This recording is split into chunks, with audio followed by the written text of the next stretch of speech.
So on January 14, 1994, John Veasey was walking his dog until a car pulls up along beside him. In the car was Frank Martinez and Vincent Alpajamas Pagano. They said they had a business to discuss. They took him right here, specifically on the South Philadelphia building, as we discussed in the previous videos. While Veasey was curious to exactly what occurred, and they had business discussed, he knows there was plastic on the floor, and he was already an informant, but he was not wearing his wire during the time. He was shot in the head multiple times by Frank Martinez as Vincent Alpajamas Pagano watched. However, Veasey had fought his attackers, escaping by leading to punching them, stabbing them, and letting himself free outside the venue, fighting for his life. So the failed mob hit did not work against Veasey, and this made him more of a legendary figure in the criminal underworld outside of the Baldino and Ciancaglini hit. The fact that he survived his own potential hit shows how much powerful he is, despite many people not liking him for him being a government informant.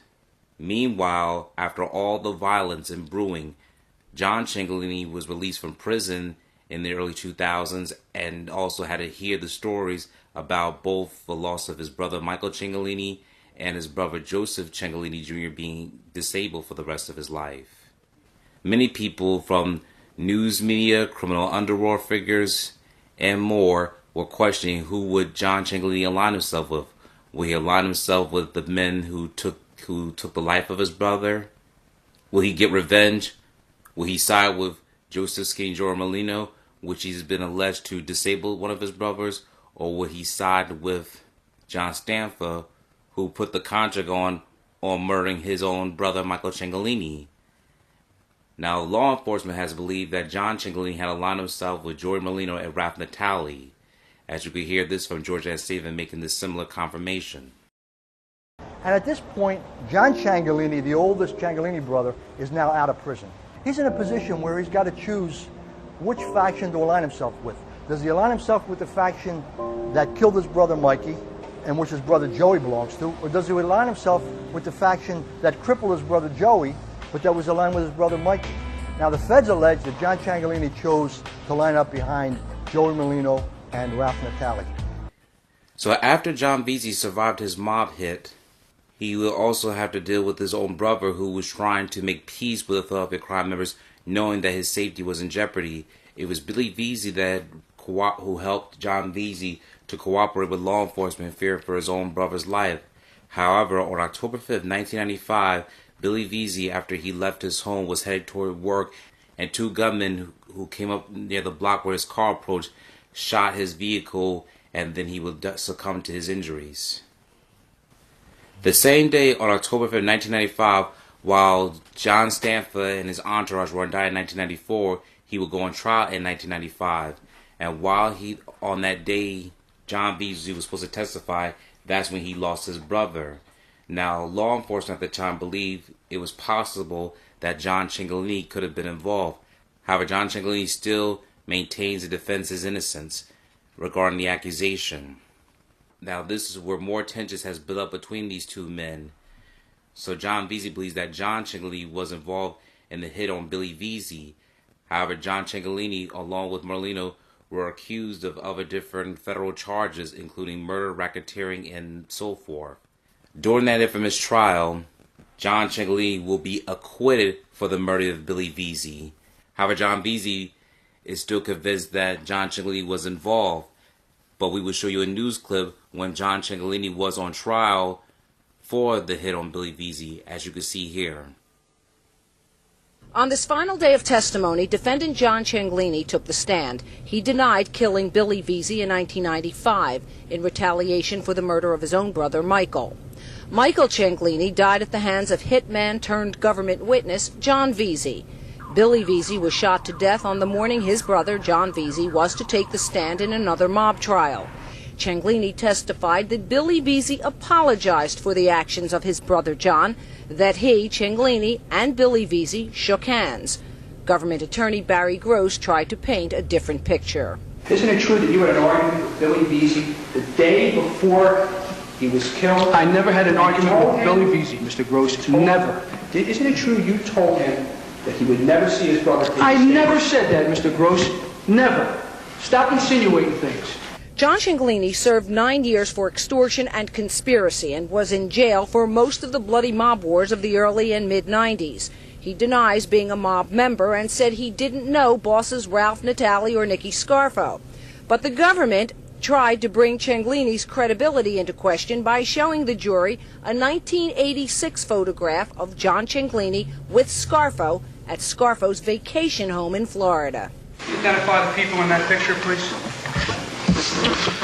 That's me on the right and Nicky Scarfo on the left. The defense tried to show the jury that Ciancaglini just tagged along for the trip to Florida with his brother. As we mentioned before, John Ciancaglini was acquitted for the Billy Veasey hit. And after all these years, he still maintains his innocence and is minding his business as we speak. And he's been very quiet and very low-key about all the other different activities that involves the Philadelphia crime family. He minds his business. He once worked for a newspaper stand that many people believe that his wife owned, and has been maintaining peace for many years ever since the whole problems that occurred in the 80s and 90s. Meanwhile, after John Veasey had crushed John Stanfa in the criminal trial, John Stanfa, along with his other criminal associates, were convicted and sentenced to life in prison. John Veasey had to go to jail for some of his criminal activities as well. He's been married, is a churchgoer, and has been selling cars for a living. And he lives under a pseudonym in the middle of America that is undisclosed since he is still a government witness. John Ciancaglini, on the other hand, has still not cooperated with law enforcement and maintains his innocence of other different criminal accusations. John Veasey has been harassing John Ciancaglini and his wife Kathy Ciancaglini, as you can see here. His brother's murder almost 20 years ago has remained an obsession.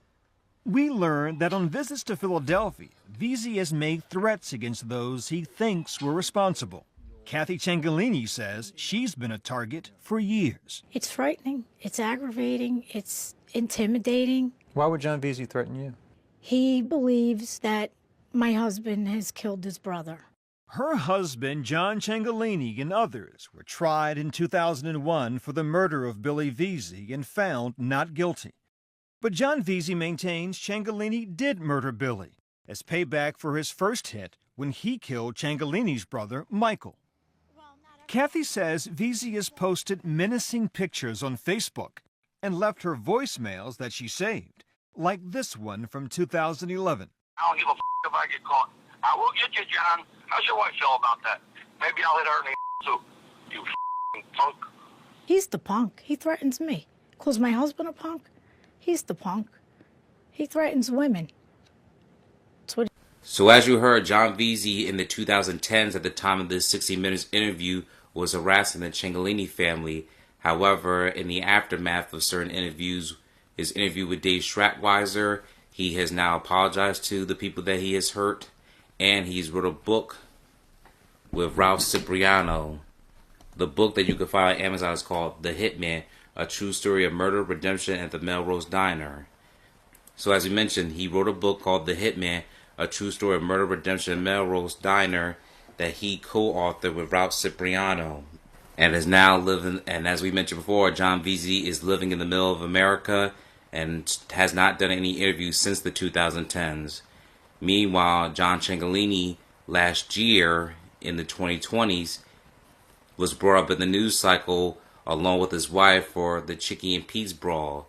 How did the fight occur? Many people have different stories and conflicts. John Ciancaglini and his wife Kathy Ciancaglini have been freed ever since that whole media sensation has occurred. After the confliction with John Veasey, meanwhile, John Ciancaglini and his wife have been living their lives and then also accompanied Jordan Molino when it came to the opening of his cheesesteak shop, the Skinny Joey's Cheesesteak. The Ciancaglini family helped support Molino at Skinny Joey's Cheesesteak in the middle of South Philly and have been minding their business and have been enjoying their lives in the sunset. In the meantime, this has been the history and feud between John Veasey and Johnny Chang Ciancaglini. If you'd like to hear more stories, please subscribe to our channel, Infinitely Productions, and we would like to hear from your opinions in the comment section below. This is Ifly Productions. Stay tuned.